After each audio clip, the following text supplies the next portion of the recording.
Bonjour. Alors aujourd'hui, je voudrais vous parler d'un mot qui est très présent dans le christianisme. C'est le mot de Christ. Et de vous parler de la manière dont Maître Eckhart comprend ce mot. Alors, il y a tout un historique de ce mot, mais en tout cas, l'idée générale, c'est que Christos, c'est celui sur lequel on a répandu l'onction. Et l'onction, alors historiquement, dans l'Ancien Testament, c'est l'onction royale, prophétique et sacerdotale. Mais en fait, dans le début de l'évangile de Marc et des autres, vous comprenez bien que l'onction, c'est l'esprit, hein.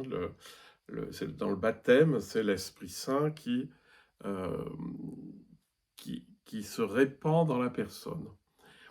Mais chez Eckhart, c'est intéressant parce qu'il relie le Christ à l'empreinte divine dans l'âme. Et ça, c'est intéressant parce que ça fait partie des trois facultés supérieures de l'âme, c'est-à-dire celles qui sont tournées vers Dieu. Il y a la memoria Dei, le souvenir de Dieu, la mémoire de Dieu, mais il faut comprendre ce que ça veut dire. Il y a la connaissance, conscience, et la volonté, amour. Mais la memoria Dei, c'est quoi? C'est l'empreinte de Dieu dans l'âme, c'est-à-dire le sceau divin dans l'âme. Et ça, Eckhart l'attribue à toute personne qui s'ouvre au divin. Cette empreinte, elle est là, et en fait, elle doit, comme dit aussi Eckhart, elle doit fleurir, verdir, se développer, etc., vivre de plus en plus.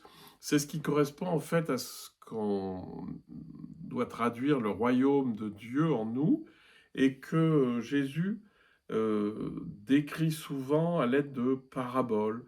Le royaume de Dieu est comme une perle dans un champ, et comme une graine qui se développe nuit et jour et qui grandit, etc. Donc beaucoup de paraboles pour parler de cette réalité intérieure qui est le sceau divin dans l'âme.